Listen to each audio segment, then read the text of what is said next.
powered by KSLSports.com. I'm your BYU insider, Mitch Harper. Happy as always to have you on board the podcast wherever you may be watching or listening on the traditional podcasting form. It's a midweek edition of the show, a Wednesday. Feels like we've kind of reached the slow point of the college football news cycle, but there's still always things to hit on in the world of BYU football, college sports in general. So even though it might be a little bit of a slow time, there's still a lot to hit on today's edition of the show. You can follow me on Twitter at Mitch_Harper. Also follow KSL Sports on Twitter, Facebook, Instagram, TikTok, all the social media platforms. This show takes place Monday, Wednesdays, and Fridays at high noon. And we'll be talking a lot about BYU football leading up to the 2022 Cougar football season. So here's what we got on deck for today's edition of the show. Some anonymous coaches weigh in on BYU football. Yes, the Athlon Sports college football preview is out, and there's some anonymous dish on the Cougars. We'll get to all of that. And then also, Kalani Sitake weighs in on what his experience at Utah, how that can help with BYU's move to the Big 12 Conference. And that's where we'll start things off, as Kalani Sitake participated in the Coaches Legacy Golf Invitational at Hidden Valley Country Club in Sandy earlier this week. And Kalani, it's the typical BYU versus Utah golf thing. You've seen it for years. If you've lived in Utah, you've seen the clips over the years of the coaches, BYU and Utah, and the loser typically sings the fight song. It was a lot nastier, it seemed like, back in the day, or not nasty, but a lot more on the line where you got shamed by singing the fight song. They don't even do that now.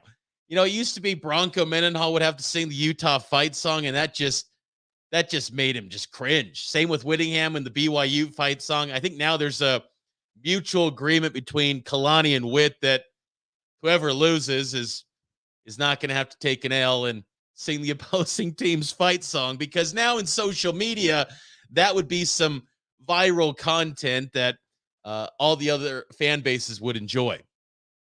But Kalani, his team lost to Witt 64-54. And his team featured a BYU golfer in Keanu Akina, Rob Ruff at Zions Bank, a big donor at BYU, and then chief of staff on the BYU football program, John Swift. And they came up short to Kyle Whittingham's group, but it's an annual event. It's just another mile marker on the off-season calendar that lets you know college football, fall camp, media days, they are just around the corner. And Kalani noted, too, that he's not that good at golf, and he expressed that BYU fans probably don't want him to be very good at golf because, well, that means he's working far too much on his golf game. They want him working on that BYU football program and getting ready for the Big 12 Conference. And that conversation obviously came up. Kalani was asked about, with him being in the same room and tournament as Kyle Whittingham, what his experience at Utah could help with BYU's move to the Big 12. If you remember, Kalani was on that Utah staff that was part of the Mountain West Conference and then was on the early staffs at Utah in those years in the Pac-12 Conference. He was defensive coordinator for the Utes. This was Kalani on maybe how that experience at Utah can help with his transition for BYU to the Big 12 Conference. I'm thankful for the opportunity that I had as a defensive coordinator under Kyle and at Utah when we went from the Mountain West to the Pac-12 and seeing that transition. And I have to say, University of Utah did a great job in that move, and I think as we go through it with us at BYU, I can give a little bit of a perspective on how it went for Utah. And I know we're going to a different conference being in the Big 12, but I think the added resources and the move is going to be very similar from us going independent to the Big 12. And that we'll still have a season to play in independence before we move into the Big 12, but we have to function as if we're going to the Big 12 right now. And that's what we did when we made the transition to Utah. And I feel like we're on a similar path here at BYU. Honestly, I don't feel like there's much similarity between Utah's move from the Mountain West Conference to the Pac-10 as BYU's move from independence to the Big 12. It's a step up. There's no doubt about it. I'm not questioning that. Just they're similar in that sense, but I don't think it's as drastic as what it seemed like back in 2010 when Utah moved from the Mountain West Conference to the Pac-12. I don't think anyone's looking at BYU's move and saying they could be in the complete dumps. They could. It's possible.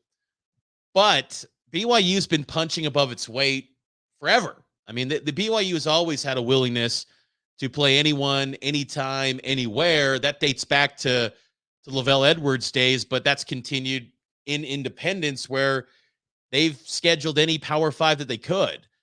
And they've gotten opportunities pretty close to week in, week out. Last year, they played 7 P5s. I don't think it's going to be as drastic as people think. I think that the biggest change for BYU, can they elevate their recruiting? I think we're seeing that, the glimpses of that during the evaluation period, the type of offers they're extending, the type of official visitors that are coming onto campus. And will they commit additional resources and build up the staff? You're already seeing signs of that. I thought that's been the bigger piece of the equation. It's not necessarily game days in the fall.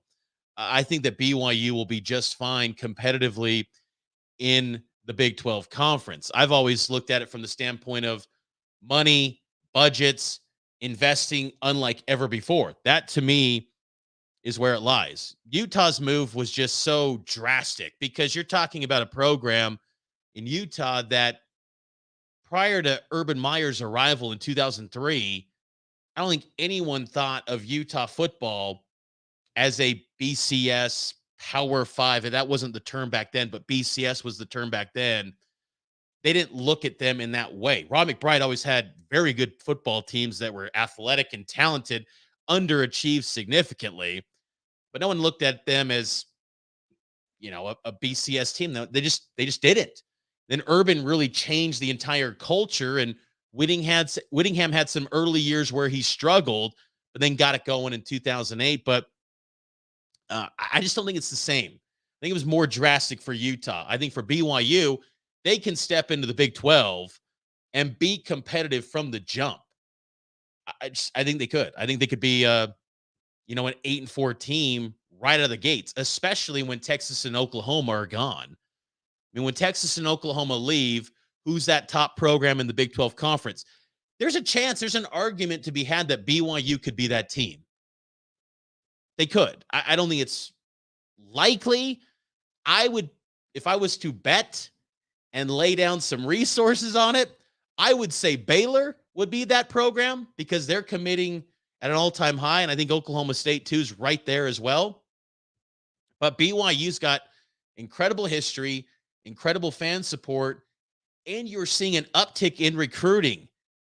BYU prospects are a lot more interested in BYU as a brand now. It's, as Aaron Roderick said back in December, it's cool to play at BYU again. It's become a cool spot. That wasn't the case a while ago. It's changed significantly, and Power 5 affiliation definitely helps that. But Kalani Sitake and Kyle Whittingham, they got a good relationship. And Kalani was asked about what he saw from Kyle Whittingham when he was working on his staff, and maybe the things that he can learn from Whit in this transition to the Big 12 Conference. Kyle's always been the same, and in fact, steady, and the fact that you're adding resources and things like that, the expectations are still high, and so hopefully I can carry that on when we do at BYU, and we have a lot of expectations on us, and I think there's a good chance if we do things the right way that we'll be able to meet them. It's a very Lavelle line by Kalani. A lot of high expectations, but there's a good chance we could meet them. It's kind of like what Lavelle used to say, where I think we got a chance to be a pretty good football team this year.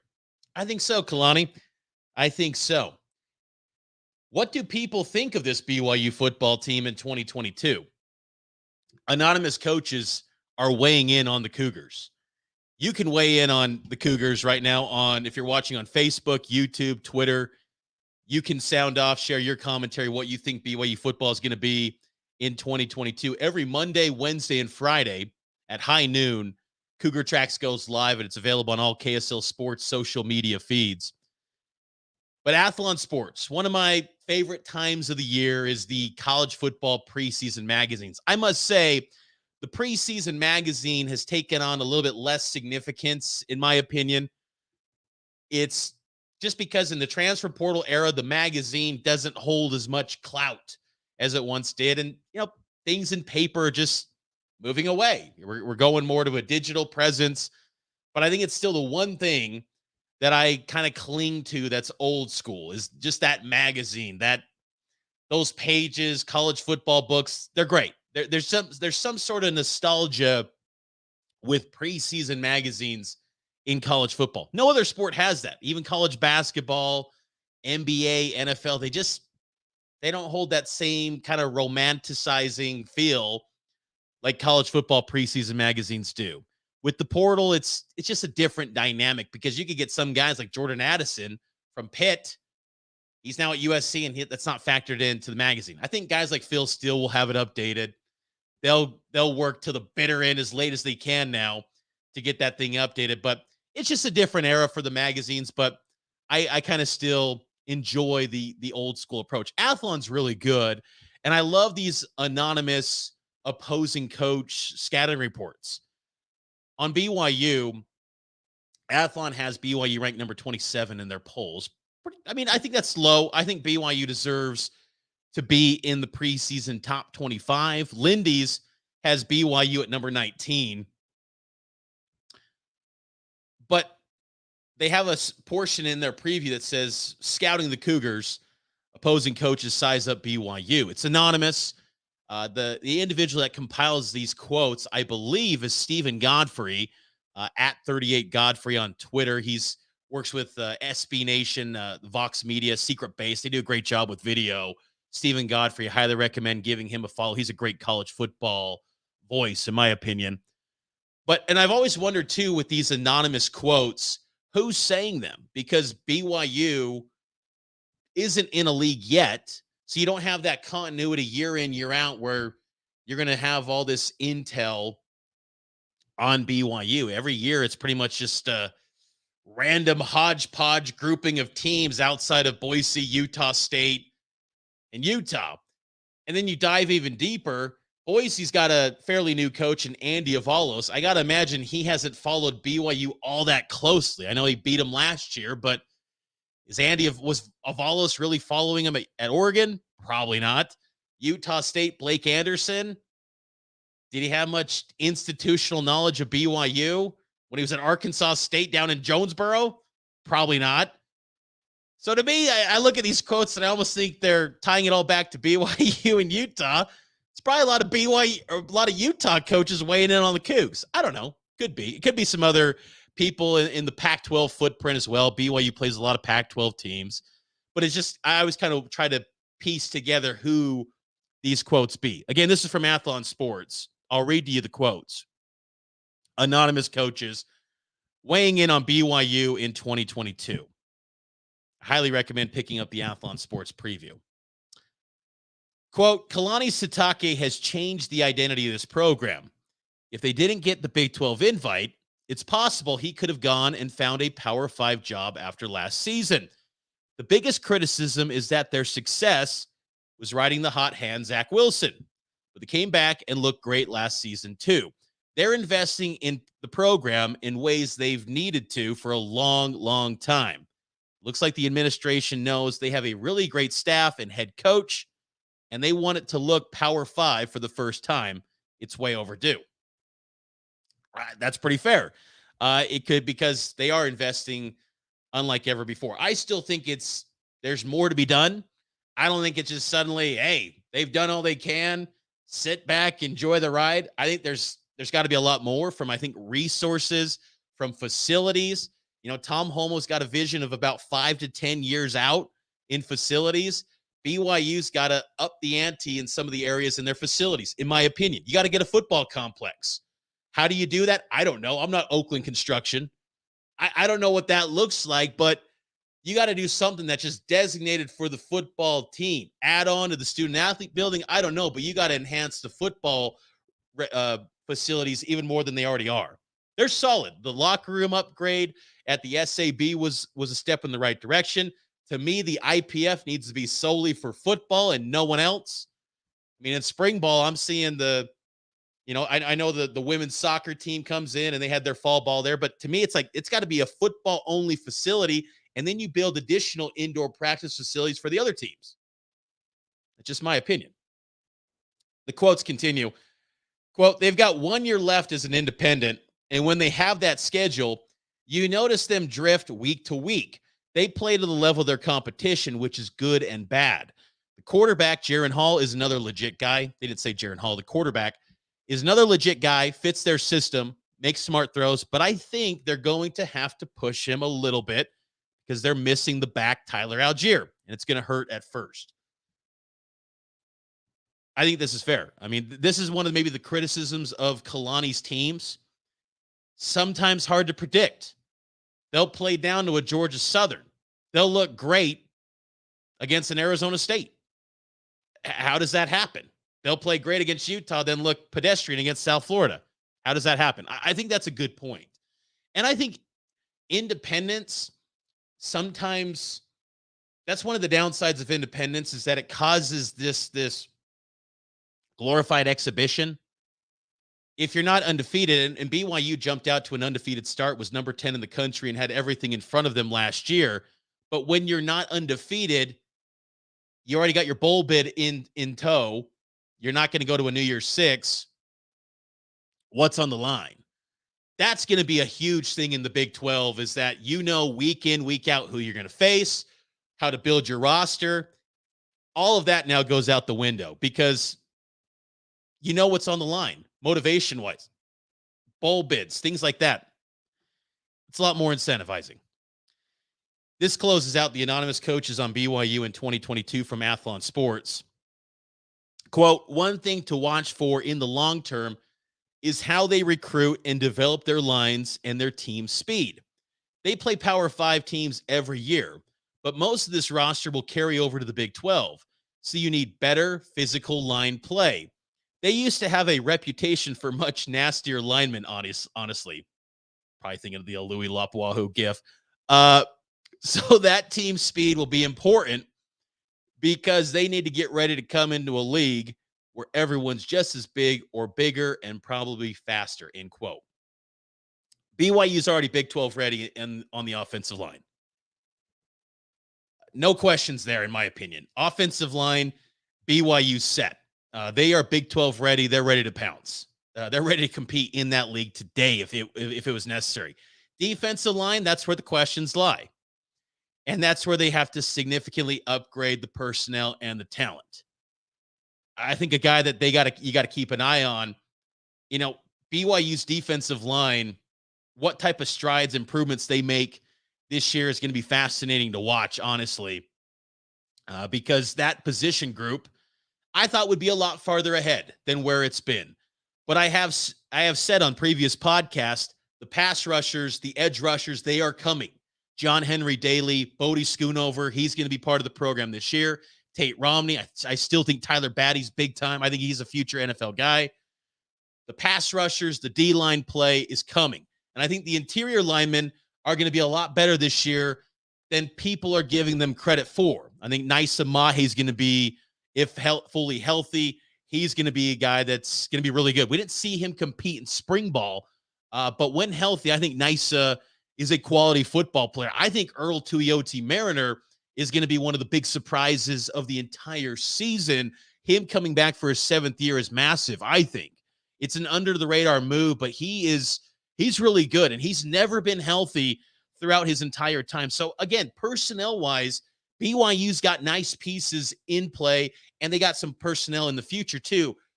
But I think you've got to add more quality guys in terms of depth. That is one position where I don't think you've got Big 12 depth anywhere close to it from the quality. From player number 1 to player 10, I think there's a pretty sizable gap in terms of the talent, in my opinion, right now. That could change. That outlook could be far different very soon if BYU exceeds expectations this year, because we're going to learn a lot about BYU on the defensive line this year. They're going to play one of the best offensive lines in Notre Dame. You're also going to be seeing BYU go up against Baylor, who coached by Jeff Grimes. They're going to be good on the trenches. Also, Oregon's got a good offensive line too. They bring back 4 starters. Arkansas, also good offensive line play. So we're going to learn a lot about BYU's D-line. But a guy that I'm keeping my eye on from a recruiting standpoint that I would love to see BYU get, because it's the type of talent I think you need to have along the defensive line when you're in the Big 12 Conference. Isaac Washington, defensive lineman from Butler Community College, once a Tennessee signee. He got an offer from BYU back in May. That's the type of guy you got to get. He's an SEC bounce back, but if that SEC talent hits in your program and you pair it up with this fan base and BYU, like that's a pretty interesting opportunity. Would he want to be at BYU? We'll see, but that's the type of guys you got to get. You pair, because you're going to get the baddies. You don't ever want to just assume, but if you make those inroads early on the in-state kids, you can get them, because now you got P5 affiliation and BYU has a lot to offer beyond just football. But getting guys like an Isaac Washington, maybe an unconventional path to BYU, those are the guys you got to get. You got to think of it in the way of a Chris Brooks type, where it's not the traditional path. It's just difficult to get quality D linemen in the portal, because quality D linemen are not leaving their current schools. They're standing pat. They're not leaving. If you're a good defensive lineman at a college and you're in a rotation at a P5 school, you're not leaving. It's hard to crack into rotations along defensive line. So it's the toughest position to find guys out of the portal. So you got to identify guys early, maybe comb the JUCO ranks like they're trying to do with Isaac Washington from Butler Community College. But I think BYU offensive line-wise, they're great. BYU, I think, has got one of the 5 best offensive lines this year in college football. All those offensive lines I just mentioned, BYU's right there with them. So that'll help, too, for BYU's defensive line to go up against one of the best O-lines in college football. We'll see how much progress they make this season along the defensive line. Coming up on Friday, I will be out. There will be a new podcast, but no live stream. Just a quick programming note. I'm going to be taking a quick little bit of a weekend vacation. Actually going to take my kids on a trip. So just a programming note there. No live stream coming up on Friday, but there will be a new edition of the podcast to get you ready for the weekend. And Cougar Sports Saturday will be live on Saturday. I will not be on the air, but Matt Baiamonte will take things over this Saturday. Another note, too, starting up on Thursday on the Zone Sports Network, 60 in 60 gets going. Hopefully you guys got your votes in. This was the first year that the fans could put together a voting pool, and the fan vote counts as one vote in this 60 and 60 ranking. Very excited about it. It was difficult to put together the 60 and 60 ranking. I took my time. I went with Blake Freeland as the number 1 guy on my ballot. I'll probably do a piece on my full top 60 up on KSLSports.com. But every day on Hans and Scotty G on the Zone Sports Network, I believe at 1:30 p.m. on 97.5 and 1280 The Zone, they will release a player on the 60 and 60. And for those of you not familiar, it's BYU players, Utah State, and even Weber State included in this 60 in 60. And the head coaches of these football teams, Kalani, Witt, Blake Anderson, Jay Hill, they all get involved in it. So it's really cool. So every day at 1:30, 60 and 60, a player will get revealed on that list. A lot of media members from around the state voted on it, including myself.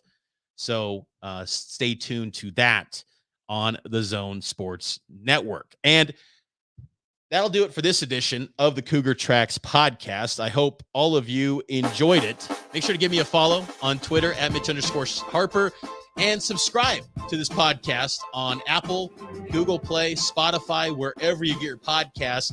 Leave a rating and a review. It helps out the show a ton. You can also listen to the podcast on the KSL Sports app as well. Again, podcast coming on Friday, and then the live streams return next Monday. So catch you next time here on the Cougar Tracks podcast, always powered by KSLSports.com.